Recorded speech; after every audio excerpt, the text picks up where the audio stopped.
Hello everyone, hello my YouTube family. I hope so आप अच्छे होंगे और अपनी एग्ज़ाम की प्रिपरेशन कर रहे होंगे। यहाँ पे हम डिस्कस करने वाले हैं कि सीटेक एग्ज़ाम को इन 1 मंथ में क्या क्या चीज़ें पढ़े और क्या क्या ना पढ़े, ताकि हमारा एग्ज़ाम क्लियर हो जाए और आने वाले अपकमिंग एग्ज़ाम की हम अच्छी तरह प्रिपरेशन के लिए रेडी हो जाए। देखिए, फर्स्ट ऑफ ऑल सबसे पहला आपके पेपर 1 और पेपर 2 दोनों के बारे में डिस्कस करूँगी। मेरा दोनों पेपर क्लियर है सीटेक का, और मैं उसी को ही गाइड करते हुए, जिस तरीके से मैंने सेल्फ स्टडी की थी, कौन सी बुक्स ली थी, ऑनलाइन पेपर करा था नहीं करा था, प्रीवियस के पेपर करे थे, इसके बारे में हम डिस्कस करेंगे। सबसे पहले जो फर्स्ट टाइम दे रहे हैं उनके में हम डिस्कस कर लेंगे कि थोड़ा बहुत सिलेबस वगैरह तो आपको पता ही होगा क्या करना है, स्टेप बाय स्टेप चलेंगे। सेकंड, जो 1 नंबर या 2 नंबर या 3 नंबर या 4 नंबर में बार बार फेल हो रहे हैं, उसके बारे में भी हम डिस्कस करेंगे, उसका रीज़न भी बताऊंगी मैं।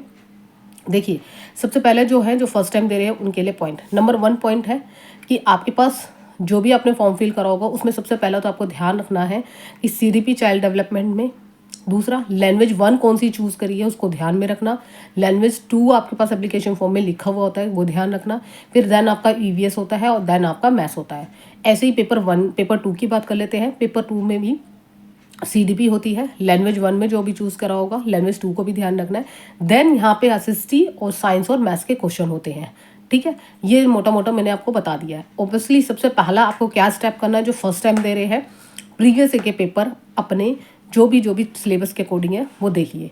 आपको सीडीपी के भी पता चलेंगे कि एग्जामर किस तरीके के क्वेश्चन आपसे बार बार पूछ रहा है। उस क्वेश्चन को एग्जामर क्या होता है, घुमा घुमा के देता है।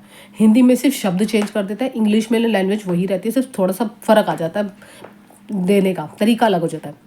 ठीक है, अगर आप उसको बार बार में देखेंगे ना क्वेश्चन को, तो आपके माइंड में पता चलेगा कि आपको क्वेश्चन किस तरीके से पूछे जा रहे हैं, और आपको टॉपिक भी पता चलेगा। इससे क्या इजी होगा, इससे ये इजी होगा कि मान लो सपोज आपका एक टॉपिक है, मान लो सपोज एक सीबीडीपी की बात करती थी, प्याजी की थ्योरी को किसके कितने डिफरेंट तरीके से एग्जाम उदाहरण दे के पूछता है आपसे। ठीक है, डायरेक्ट कभी नहीं पूछता एग्जामर, क्योंकि उन्हें पता है कि आपकी स्किल देखना चाहता है कि आपको कितनी नॉलेज है कि एक बच्चे के लिए आप क्या अच्छा सोच सकते हैं। तो इसी चक्कर में वो प्याजे की थ्योरी को एक घुमा के देते हैं, एग्जाम्पल के थ्रू दिया जाता है। कोई भी थ्योरी दिया है उसको एग्जाम्पल के थ्रू ही है, क्योंकि हमें एग्जाम्पल के थ्रू ही हमने पढ़ा है। सीडीपी को हमने बीएड में एग्जाम्पल के थ्रू पढ़ा है। ठीक है, ये हो गया। अब आता है देन लैंग्वेज वन की बात करें तो लैंग्वेज 1 में आपको आसानी से कंटेंट भी मिल जाएगा। वहाँ पे कुछ नहीं करना आपको, ग्रामर सिंपल सोबर ग्रामर पूछी जाती है, प्लस आपकी जो हिंदी पैडोलॉजी के लिए बहुत ज़्यादा बच्चे परेशान होते हैं। देखिए, आपको मैं बता दूं, 15 नंबर का तो पैसेज ही आते हैं, दो पैसेज को कैसे सॉल्व करना है बहुत ईजी तरीके से मैंने 2-3 वीडियो डाली हुई है, वो देख लीजिए। कुछ नहीं करना, पैराग्राफ को पढ़ने मत बैठ जाना, उससे टाइम बहुत ख़राब होता है। सबसे पहले क्वेश्चन पढ़ना, ये एक तरीका बता देती, क्वेश्चन पढ़ना।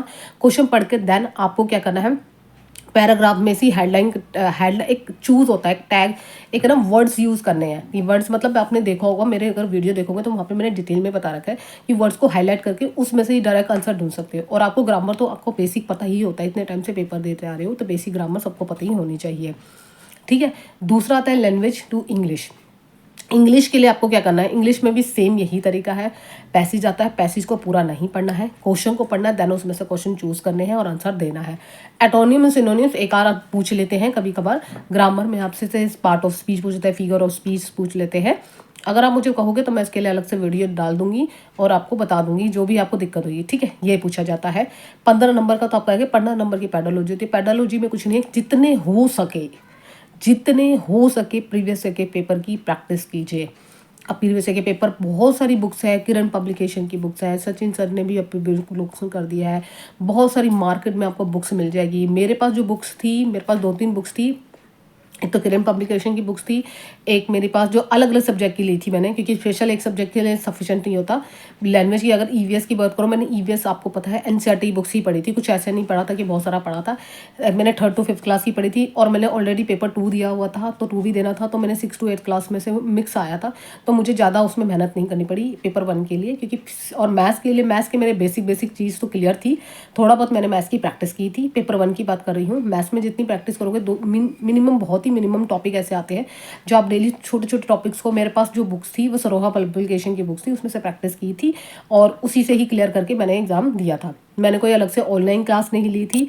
ऑफ मैंने क्या करा था, जितने भी मेरे प्रीवियस के पेपर थे वो मुझे एक बुक्स मिल गई थी, उस बुक्स के थ्रू या तो मैंने फिर क्या किया था, मैंने सेकंड स्टेप ये लिया था कि मेरे को अगर बुक्स नहीं मिल रही, सपोज मुझे कई बार आंसर लगते थे गलत है, तो मैं टेक्स्ट एप्लीकेशन ज्वाइन कर रखा है। वो अभी तक ज्वाइन कर रखा है, मैंने आगे प्रिपरेशन कर रही हूँ, वो मैं अभी नहीं बताऊँगी। तो उस प्रिपरेशन के थ्रू मैं पेपर देती थी, मेरे स्कोर गेन होते थे। मेरे कभी 86 आ गए, फिर एक बार 90 क्रॉस हो गए, फिर धीरे धीरे मैं वो सारा करने के बाद मैं अपने मॉक टेस्ट लगाती थी उसी एप्लीकेशन से, टेक्स्ट एप्लीकेशन से, और उससे मेरे 90 100 120 आराम से हुए थे। जहाँ जहाँ मुझे दिक्कत आती थी वहाँ पे डिटेल दी गई है, मैं नोट करती थी। जहाँ जहाँ क्वेश्चन में दिक्कत आती मुझे नोट है कि ये इसमें क्या दिक्कत आ रही, इस क्वेश्चन का आंसर ये क्यों है, ये रीज़न भी आपको पता होना चाहिए। ये तरीका बहुत बेस्ट होता है जब आप करते हो ना, तो आपको पता होना चाहिए मैं मैथ्स का सोल्यूशन कर रहा हूँ तो इस तरीके से मैं सॉल्यूशन कर रहा हूँ, ये मेरा तरीका गलत क्यों है, और उसका रीज़न भी देते थे। टेक्स्ट बुक एप्लीकेशन में सारी डिटेल होती थी। कई बार इंग्लिश के क्वेश्चन में दिक्कत आती थी, इंग्लिश लैंग्वेज में दिक्कत आती थी, तो इस तरीके से आप कर सकते हो। पेपर 2 में आपकी जो है एसएसटी है। एसएसटी में आप सबको मैंने बार बार बोला, रिपीट कर रही हूँ, अभी भी टाइम है। 6 to 8 क्लास की एनसीईआरटी पढ़नी है, हिस्ट्री, ज्योग्राफी और पॉलिटी, इनको पढ़ना ही मोर ही वेरी इंपॉर्टेंट है। प्लस आपका साइंस और मैथ्स, साइंस और मैथ्स के भी 6 to 8 क्लास की एनसीईआरटी है। बहुत सारे चैनल ऐसे यूट्यूब पे जो आपको फ्री में पढ़ाते हैं, फ्री ऑफ, मतलब कोई पैसे नहीं है। और आपको यूट्यूब के चैनल में इतने सारे चैनल है ना कि आप कोई बेस्ट चैनल चाहते हो ना तो मुझे कमेंट्स करना, मैं बता दूंगी आपको, जो बहुत ही अच्छे तरीके से पढ़ाते हैं, टीच करते हैं फ्री में। आपको ऑनलाइन क्लास लेने की ज़रूरत नहीं है। मुझे जो लगता है कि जो बच्चे अपने ऑनलाइन क्लास लेकर टाइम वेस्ट करते हैं ना, उससे क्या होता है कि 1 या 2 घंटा नहीं, आप डेली वीडियो देखोगे, डेली फिर आप उसको पढ़ोगे, फिर अपने नोट्स बनाओगे, ठीक है, इससे टाइम वेस्ट होगा। अगर आप उसी चीज़ को, आपको डायरेक्ट कहीं से नोट्स मिल जाते हैं तो वेल एंड गुड, अगर नहीं मिलते हैं तो आपको आप खुद नोट्स स्टार्टिंग से ही बनाना होता है। यानी कि अगर आप नोट्स बनाने की प्रिपरेशन सोच रहे हैं अभी 1 मंथ में, आप ये मत सोचिए कि मैं नोट्स बनाने लग जाऊँगा या बनाने लग जाती हूँ, मैं नहीं। अब आपको क्या करना है, स्मार्ट तरीके से काम करना है। आपको प्रीवियस के पेपर करना है, सिलेबस देखना है, टॉपिक जहाँ से भी मिले आपको, यूट्यूब से मिले, गूगल से, बहुत सारे टॉपिक्स आपको पढ़ने के लिए मिल जाते हैं आराम से, ईजिली। और आपके कंसेप्ट भी क्लियर करने हैं तो यूट्यूब चैनल पे बहुत सारे ऐसे चैनल हैं जहाँ पे आपके कंसेप्ट क्लियर कर सकते हैं। ये बहुत अच्छा तरीका होता है। अभी फ़िलहाल के लिए आप, यही स्मार्ट तरीका है। जितने हो सके अपना सिलेबस ख़त्म करो 15 दिन में, और अपने सिलेबस के बाद मॉक टेस्ट लगाओ। जितने मॉक टेस्ट करोगे उतनी ही आपकी कमांड अच्छी होगी, क्वेश्चन का तरीका पता चलेगा कि जो एग्जामर जिस तरीके से क्वेश्चन, ऐसी टेक्स्ट बुक एप्लीकेशन में बहुत डिफरेंट डिफरेंट तरीके से क्वेश्चन होता है, वो प्रीवियस के पेपर ही आपको उठा के बहुत सारे पैटर्न में देते हैं। तो इसलिए आपकी प्रैक्टिस हो जाती है कि अगर मैं इस टाइप का क्वेश्चन आता है तो मैं इस टाइप के क्वेश्चन को किस तरीके से सॉल्व कर सकता हूँ। ये मैथ्स हो, ईवीएस हो, या आपका सब्जेक्ट हो, हिंदी हो, लैंग्वेज। बहुत सारे बच्चे मुझे मैसेज करते हैं कि मैम हिंदी लैंग्वेज में, पेडालॉजी में बहुत दिक्कत होती है। बल्कि पेडालॉजी में दिक्कत नहीं होती, आपको जो शब्द आते हैं ना उसको ध्यान में रखना है। जब भी आप क्वेश्चन पढ़ो ना, कोई भी प्रीवियस के पेपर कर रहे हो या मॉक टेस्ट लगा रहे हो, उस क्वेश्चन को बार बार पढ़ो। बार बार पढ़ने का मतलब है कि वो रिकॉल होता है हमारे माइंड में, वो चीज़ें हमें पता चलती है कि इस शब्द का कोई मतलब नहीं समझ में आ रहा, कुछ भी नहीं आ रहा, चाहे इंग्लिश हो, चाहे हिंदी हो, चाहे मैथ्स लैंग्वेज, उसको नोट डाउन करो। नोट डाउन करने के बाद उसको रिटर्न में लिखो, ढूंढो उसके जवाब। जब तक आप खुद से सर्च नहीं करोगे ना, आप ये सोचोगे ना, मैं अब उन बच्चों के लिए स्पेशली भी बोल रही हूँ जो 1 नंबर और 2 नंबर में, क्या करते हो आप लोग, अब 1 महीना रह गया, 1 महीने में आप ये सोचोगे, पहले तो ये दिमाग में यही सेट नहीं कर रखा होता है कि मैं पढ़ूँ क्या, मैं ये वाला सब्जेक्ट पढ़ूँ। अब ये नहीं पता कि हमारा वीक पॉइंट क्या है। देखिए, आपको खुद को पता होना चाहिए कि मेरा मैथ्स वीक है, या मेरा ईवीएस वीक है, मेरा एसएसटी वीक है, या मेरा साइंस वीक है, या मेरा मैथ्स वीक है। बहुत सारे बच्चों का कमेंट्स आते हैं कि मैथ्स वीक है। मैथ्स वीक नहीं होता। मैथ्स को करने का एक्चुअली क्या होता है कि हमारे पास गैप आ जाता है, जिसकी वजह से हम मैथ्स को अपने आप का डर बैठा रखा है, तो वो डर निकालना है।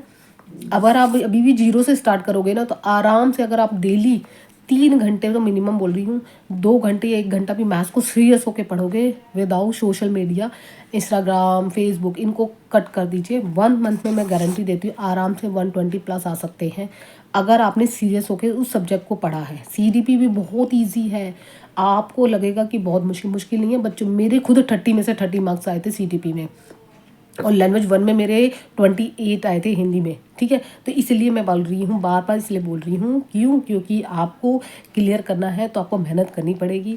विदाउट मेहनत आप ये सोचो कि मैं बस ये पढ़ के चली जाऊँ और ना प्रीवियस के पेपर करूँ, ना मॉक टेस्ट लगाऊँ, नहीं हो सकता। मेरे साथ ऐसा हो चुका है, तो मैं इसलिए आपको हेल्प कर रही हूँ, गाइड कर रही हूँ, सही गाइडेंस दूंगी। तो प्लीज़ प्लीज़ आपसे यही रिक्वेस्ट है, अपने प्रीवियस के पेपर जरूर करके जाना। मॉक टेस्ट डेली करिए। अगर आपका सिलेबस कंप्लीट है, अगर नहीं है, इन 15 दिनों में कोशिश कीजिए अपने हर एक सब्जेक्ट को 1-1 घंटा टाइम देना है। आधा घंटा भी सीरियस होकर देंगे ना, तो आराम से सिलेबस कवर हो जाएगा। स्पेशली फॉर एसएसटी वालों को अभी टाइम है, क्योंकि उनके पास टाइम इसलिए है क्योंकि आपको 6th क्लास की भी पढ़नी है ज्योग्राफी, 7th की भी पढ़नी है, 8th की भी पढ़नी है। अब आप ये सोचोगे नोट्स बनाने लग जाओगे, नोट्स नहीं बनाना, हाईलाइट कर लो। आपके पास बुक्स ले लो, मार्केट में अवेलेबल होती है, हाईलाइट करो उसको, उस चैप्टर को बार बार पढ़ो और फिर उसके क्वेश्चन देखिए। तब आपको देखना कॉन्फिडेंस अपने आप बढ़ेगा। जब आपके क्वेश्चन ठीक होने लग जाएंगे ना, तब आपका कॉन्फिडेंस लेवल अप होता जाएगा। अब ये मेरे साथ हो चुका है, तभी मैं आपको गाइड कर रही हूँ। अगर इसके अलावा भी आपको कोई भी डाउट्स हो तो मुझे कमेंट्स बॉक्स में कमेंट्स करना। इसके अलावा आपको नेक्स्ट वीडियो जो मिलने वाली है वेरी वेरी इंपॉर्टेंट है। आज की वीडियो में इतना ही। अच्छी लगी तो कमेंट्स बॉक्स में कमेंट्स कर देना। इसके अलावा कोई भी डाउट्स हो तो मुझे बताना। Thank you so much. मिलते हैं नेक्स्ट वीडियो में। Bye bye, take care.